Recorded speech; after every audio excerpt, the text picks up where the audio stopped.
Hello friends, आज का हमारा सेट नंबर है 14। ठीक है, हमारे सीडीपी पेपर फर्स्ट। आज हम पेपर सॉल्व करेंगे 2023 का। ठीक है, 2023 में जो हमारा एग्ज़ाम हुआ था उसका आज हम सॉल्यूशन करेंगे। CTET previous year question paper जो हमारा कौन सा है 2023 का, इसको हम आज डिस्कस करेंगे। नाउ स्टार्ट करते हैं आज की क्लास। फर्स्ट नंबर का क्वेश्चन हमारा आता है डिस्ग्राफिया। ठीक है, डिस्ग्राफिया आपका फर्स्ट पॉइंट आता है हमारा, एक भाषा विकार है जिसकी विशेषता हकलाना और उच्चारण में त्रुटि करना होता है, या फिर गतियुक्त विकार है जिसमें स्थूल पेशियाँ बाधित होती हैं, या फिर एक तंत्रिकीय विकार है जिसकी विशेषताएं अक्षरों और आकारों को बनाने में कठिनाई है, या फिर एक मनोवैज्ञानिक विकार है जिसकी विशेषता ध्यान का अभाव और आवेगशील व्यवहार होता है। तो इसका करेक्ट आंसर होगा आपका थर्ड ऑप्शन कि एक तंत्रिकीय विकार है। जो डिस्ग्राफिया होता है वो क्या होता है, एक तंत्र के विकार होता है जिसमें क्या होता है, जो हमारे अक्षर होते हैं आकार को बनाने में क्या होती है, कठिनाइयाँ होती हैं। सेकंड क्वेश्चन आता है हमारा, प्रतिभावान बच्चों को शिक्षित करने का जो उपांगम है जो उन्हें असामान्य रूप से तीव्र गति से पाठचर्या के माध्यम से आगे बढ़ाता है, उसको हम क्या कहते हैं? विभेदीकरण कहते हैं, संवर्धन कहते हैं, गतिवर्धन कहते हैं, या विसर्जन कहते हैं? करेक्ट आंसर इसका होगा आपका थर्ड ऑप्शन, त्वरण, गतिवर्धन। ठीक है, नेक्स्ट क्वेश्चन आता है आपका, नेक्स्ट क्वेश्चन इज, शिक्षक जो समावेशी कक्षा की दिशा में काम कर रहे हैं उन्हें चाहिए पाठ्यचर्या में अनुकूलन करें, विविध दृष्टिकोण को शामिल करें, अपने स्वयं के अंतर्निहित पूर्वग्रह की जांच करें, या फिर विविधता को एक बाधा के रूप में देखें। तो इसका करेक्ट आंसर होगा समावेशी कक्षा में। समावेशी का मतलब होता है इंक्लूसिव एजुकेशन, मतलब आपका समावेशी कक्षा होती है जहाँ सबको एक साथ पढ़ाया जाता है। तो इसमें क्या है, पाठ्यचर्या में अनुकूलन करें, ये भी करेक्ट है। विविध दृष्टिकोण भी शामिल करने चाहिए, स्वयं के अंतर्निहित पूर्वग्रह की जांच भी करनी चाहिए, लेकिन बाधा के रूप में उनको ना देखें। तो ये तीन ऑप्शन किस में आ रहे हैं आपके, ये आ रहे हैं आपके सेकंड ऑप्शन के अंदर। तो इसका करेक्ट आंसर होगा आपका सेकंड ऑप्शन। ठीक है, 4 नंबर का क्वेश्चन आता है आपका, 4 नंबर का क्वेश्चन आता है आपका, शैशवावस्था में समाजीकरण की डैश संस्थाएं प्रमुख रूप से महत्वपूर्ण हैं, जबकि प्रारंभिक बाल्यावस्था में समाजीकरण की डैश संस्थाएं भी महत्वपूर्ण रखती हैं। तो करेक्ट आंसर होगा इसका, तो इसका करेक्ट आंसर होगा आपका सेकंड ऑप्शन कि शैशवावस्था में क्या है, शैशवावस्था में समाजीकरण की प्राथमिक संस्था प्रमुख रहती है, लेकिन प्रारंभिक बाल्यावस्था में क्या होती है आपकी माध्यमिक। ओके, नेक्स्ट क्वेश्चन आता है आपका 5 नंबर का क्वेश्चन आता है। नेक्स्ट क्वेश्चन आता है हमारा 5 क्वेश्चन, ले वाइगॉत्स्की के अनुसार फर्स्ट ऑप्शन सामाजिक कारक जो हैं वो भाषा विकास को प्रभावित करते हैं लेकिन संज्ञानात्मक विकास को नहीं। सेकेंड ऑप्शन, संज्ञानात्मक विकास भाषा विकास को सुगम बनाता है। थर्ड, भाषा विकास और संज्ञानात्मक विकास एक दूसरे से स्वतंत्र रूप से विकसित होते हैं, या फिर भाषा विकास संज्ञानात्मक विकास को सुगम बनाता है। तो करेक्ट आंसर इसका करेक्ट आंसर होगा आपका 4 ऑप्शन। ठीक है, कि जो भाषा विकास है वो संज्ञानात्मक विकास को क्या बनाता है, सुगम बनाता है। 6 नंबर का क्वेश्चन आता है आपका कि लॉरेंस कोहलबर्ग के जो नैतिक तर्क के किस स्तर पर बच्चे आमतौर पर मानते हैं कि लोगों को समाज की अपेक्षा पर खरा उतरना चाहिए और अच्छे तरीक़ों से व्यवहार करना चाहिए। तो इसके 4 ऑप्शन हैं। करेक्ट आंसर होगा इसका होगा आपका 3, पारंपरिक स्तर जो होता है वो होगा आपका। ओके, नेक्स्ट क्वेश्चन आता है आपका, एक शिक्षक और साथी जैसे अधिक जानकार अन्य लोग के साथ क्या करते हैं, बातचीत करते हैं। और शिक्षार्थी को उनकी समझ और कौशल विकसित करने में मदद करने के लिए आवश्यक समर्थन और मार्गदर्शन प्रदान कर सकती है। सेकंड में आता है सामाजिक संपर्क सीखने और विकास का एक प्रमुख घटक है। तो करेक्ट आंसर इसमें क्या होगा आपका? तो करेक्ट आंसर इसका होगा आपका सेकंड ऑप्शन की ए और आर जो हैं वो दोनों ही बात इसमें सही कही गई हैं। और जो आपका आर है, ठीक है, जो आर है वो ए की सही व्याख्या कर रहा है। ओके, अब आपका 8 क्वेश्चन आता है कि अधिगम के लिए आकलन का मुख्य लक्ष्य क्या होता है। असेसमेंट ऑफ लर्निंग के लिए जो मेन गोल है वो क्या होगा? फर्स्ट ऑप्शन, उन विद्यार्थी की पहचान करो जो धीमे सीखने वाले के रूप में वर्गीकृत किए गए हैं। या फिर विद्यार्थी के प्रदर्शन का मूल्यांकन करना और ग्रेड देना। या फिर मुख्य लक्ष्य की बात करिए मेन गोल की, विद्यार्थी को प्रतिपुष्टि प्रदान करना जिसका उपयोग उनके अधिगम में सुधार के लिए किया जाता है। तो ये बेस्ट आंसर रहेगा। 4 ऑप्शन आता है विद्यार्थी के प्रदर्शन की तुलना एक मानक के तय पैमाने से करना। तो करेक्ट आंसर इज इसका होगा आपका थर्ड ऑप्शन। ठीक है, 9 नंबर का क्वेश्चन आता है आपका कि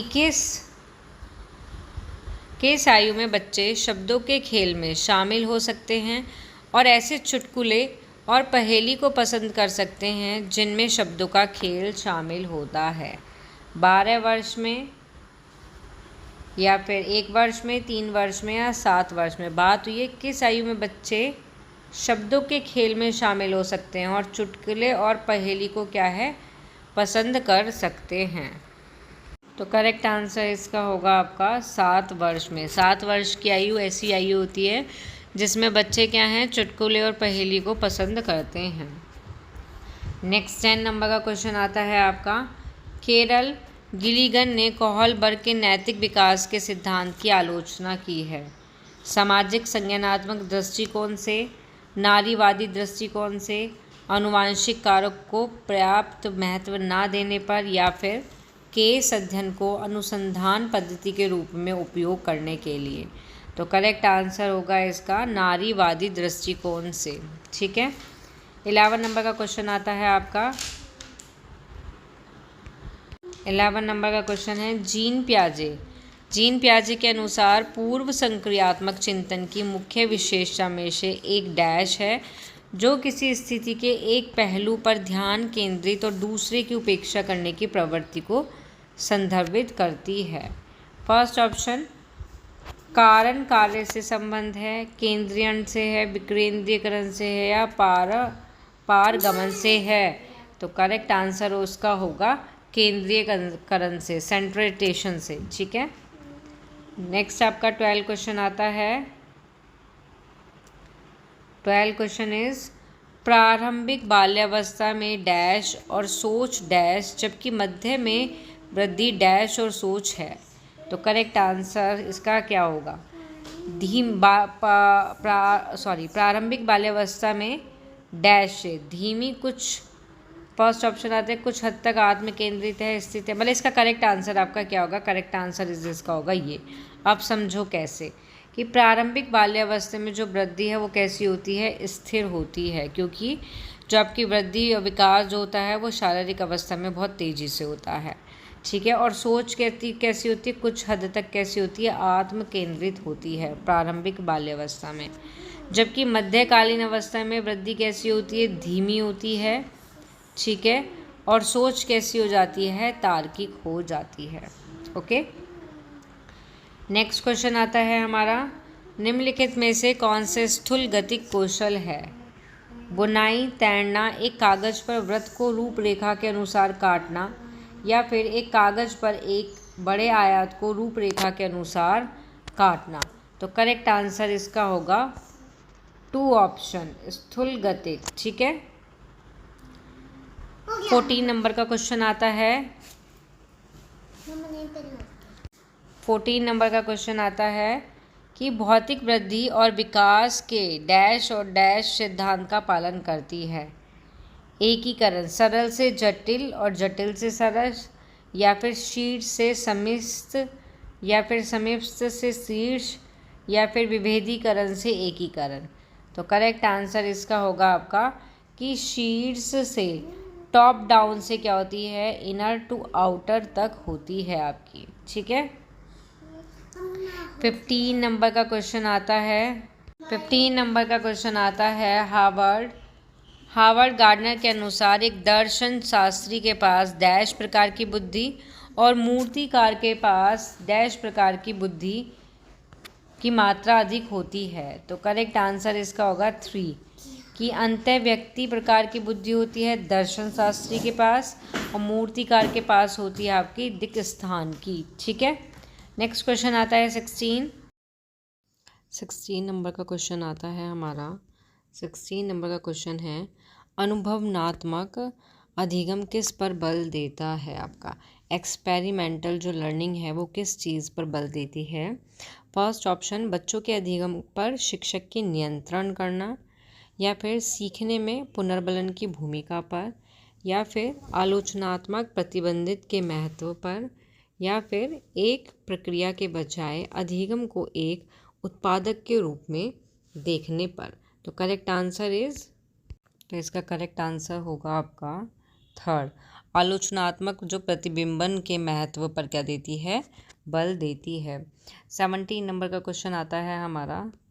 17 क्वेश्चन इज बच्चों में समस्या समाधान कौशल को बढ़ाने के लिए निम्नलिखित में से कौन सा प्रभावी तरीका है। फर्स्ट, स्वतंत्र चिंतन को हतोत्साहित करना और घोषणात्मक ज्ञान पर ध्यान केंद्रित करना। सेकंड, कठिन बच्चों से बचने के लिए उन्हें प्रोत्साहित करना, कठिन समस्या से बचने के लिए बच्चों को क्या करें, प्रोत्साहित करें। या फिर समस्या का तैयार समाधान उपलब्ध कराना, या फिर उन्हें बुद्धिमथन करने सहज अनुमान लगाने के अवसर देना। तो 17 का करेक्ट आंसर होगा आपका 17 का करेक्ट आंसर इज़ आपका 4 होगा। क्यों? क्योंकि बच्चे में जो समस्या का समाधान है, कोई भी अगर प्रॉब्लम है उसके सॉल्यूशन को बढ़ाने के लिए बच्चे का एक प्रभावी तरीका है कि उसको अवसर दिए जाएं। ठीक है। 18 नंबर का क्वेश्चन आता है आपका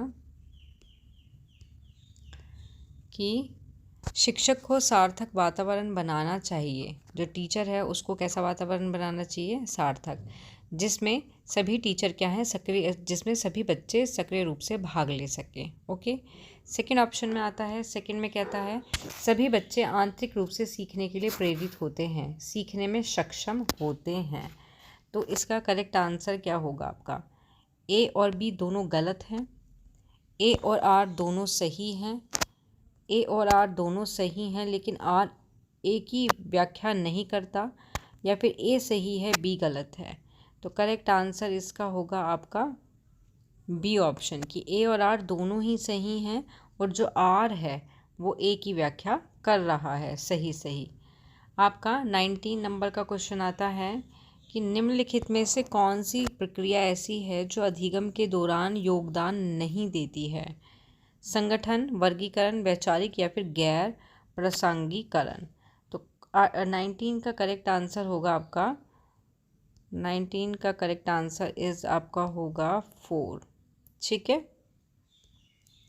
नेक्स्ट क्वेश्चन आता है हमारा 20 नंबर का क्वेश्चन आता है हमारा,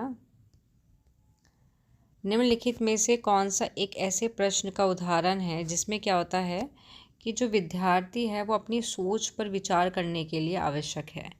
फर्स्ट, वाक्य में संख्या और क्रिया के बीच क्या संबंध है। सेकंड, क्रिया की परिभाषा क्या है। थर्ड, आप क्रिया को वर्तमान काल में कैसे बदल सकते हैं। या फिर 4, कक्षा की शुरुआत से क्रिया के उपयोग के बारे में आपकी समझ कैसे बदलती है। तो 24 का करेक्ट आंसर होगा आपका 4 कि कक्षा की जो शुरुआत से क्रिया का उपयोग के बारे में हमारी समझ कैसे बदल रही है। ठीक है। नेक्स्ट क्वेश्चन आता है, निम्नलिखित में से कौन सा विफलता के लिए आंतरिक आरोपण का एक उदाहरण है।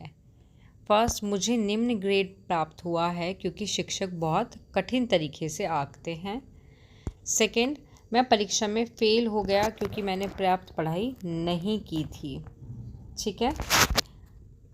थर्ड, शिक्षक के पक्षपाती होने के कारण मुझे अच्छे अंक नहीं मिले। या 4, मैं परीक्षा में फेल हो गया क्योंकि मेरे दोस्त मेरा ध्यान भटका रहे थे। क्वेश्चन पे ध्यान देना, आंतरिक आरोपण। तो करेक्ट आंसर इसका होगा आपका सेकंड ऑप्शन कि मैं परीक्षा में फेल हो गया क्योंकि मैंने पढ़ाई नहीं की थी। ये आंतरिक कारण है आपका। नेक्स्ट क्वेश्चन आता है 22 कि ए ऑप्शन देखो, इसमें ए कथन देखो कि बहुत कम उम्र में दुनिया भर में अधिकांश संस्कृति में लड़कियां गुड़िया को खिलौने के रूप में चुनती हैं और जो लड़के हैं वो कार को पसंद करते हैं। सेकंड ऑप्शन में कहता है बच्चे किसी विशेष संस्कृति की अपेक्षा के आधार पर एक लड़के या लड़की के लिए क्या उपयुक्त माना जाता है, इसके बारे में जानकारी व्यवस्थित करते हैं और उसके अनुसार व्यवहार करते हैं। तो 22 का करेक्ट आंसर आपका होगा ए ऑप्शन होगा। क्यों? क्योंकि मोस्टली देखा गया है कि ए और आर दोनों सही हैं कि दुनिया भर में क्या होता है, जो लड़कियां होती हैं वो गुड़िया से खेलती हैं और लड़के जो हैं कार पसंद करते हैं, और जो ए आर है वो ए की करेक्ट सही व्याख्या इसमें कर रहा है। 23 नंबर का क्वेश्चन आता है आपका, ले वाइगॉत्स्की के अनुसार डैश बच्चों के संकलनात्मक योग्यता के विकास में महत्वपूर्ण भूमिका निभाते हैं। वाइगॉत्स्की की बात हो रही है। मूर्त पुरस्कार, सहकर्मी, सामाजिक या फिर मानकीकृत। तो 23 का करेक्ट आंसर होगा आपका 23 का करेक्ट आंसर होगा ले वाइगॉत्स्की के अनुसार डैश बच्चे के संकलनात्मक योग्यता के विकास में महत्वपूर्ण भूमिका निभाते हैं, सहकर्मी, सहयोग के रूप में। ठीक है। Question number is 24। ले वाइगॉत्स्की के अनुसार आंतरिक वाहक है बच्चे के लिए एक काल्पनिक दोस्त के साथ संप्रेषण करने का तरीका, संज्ञानात्मक अपरिकता का प्रतीक, विकासात्मक देरी का संकेत, या फिर बच्चे के लिए अपनी सोच को नियंत्रित करने का एक तरीका है। करेक्ट आंसर इज 4 होगा कि ये बच्चे को अपनी सोच को नियंत्रित करने का एक तरीका है। ठीक है। तो इसका आंसर जो था आपका क्या होगा, आपका आंसर 4। ठीक है। 25 नंबर का क्वेश्चन आता है, 4 वर्ष की अपर्णा कहती है कि एक बटन जिंदा है क्योंकि यह उसकी शर्ट को एक साथ बांधने में हेल्प करता है। जीन पियाजे के अनुसार उसकी सोच की विशेषता है। 25 का करेक्ट आंसर इज होगा आपका जीववादी चिंतन। ये आपका पहला जो एक और पेपर था वो कौन सा था, 2023 का था, उसमें भी इस टाइप का एक क्वेश्चन आया था। और देखो 2024 में भी इस तरीके का क्वेश्चन आपका 2022 में आया था, अब 2023 में भी देखो इस तरीके का क्वेश्चन आ गया। ठीक है।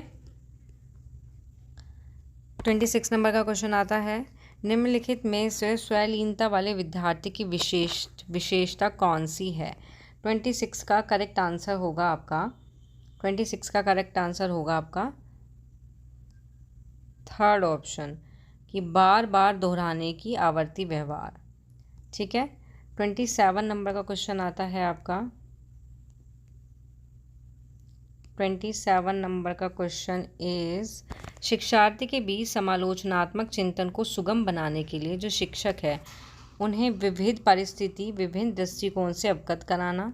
सेकंड में कहता है जब विद्यार्थी विविध मतभेद के बीच क्या करते हैं, बातचीत में संलग्न होते हैं, तो समालोचनात्मक और जो रचनात्मक रूप में सोचने की जो अपनी क्षमता को सीखने और समृद्ध करते हैं। तो करेक्ट आंसर इज होगा 27 का आपका सेकंड ऑप्शन कि दोनों सही हैं, आर ए की सही व्याख्या कर रहा है।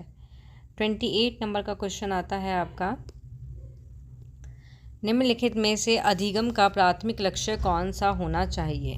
तथ्य को रटना, यंत्रवत याद करने के पूर्व अभ्यास में उत्कृष्ट बनना, समकक्ष के साथ प्रतिस्पर्धा, या फिर समालोचनात्मक चिंतन का विकास।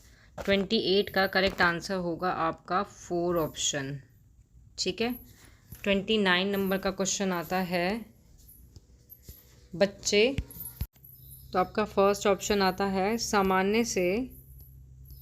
सामान्य से विशिष्ट की ओर बढ़ती है। सेकंड, अमूर्त से मूर्त की ओर, जटिल से सरल की ओर, या फिर तर्क संगत अनुभज्य की ओर बढ़ती है। बच्चा का जो प्रभावी ढंग से कब सीखता है, तो इसका करेक्ट आंसर होगा 29 का करेक्ट आंसर होगा सामान्य से विशिष्ट की ओर।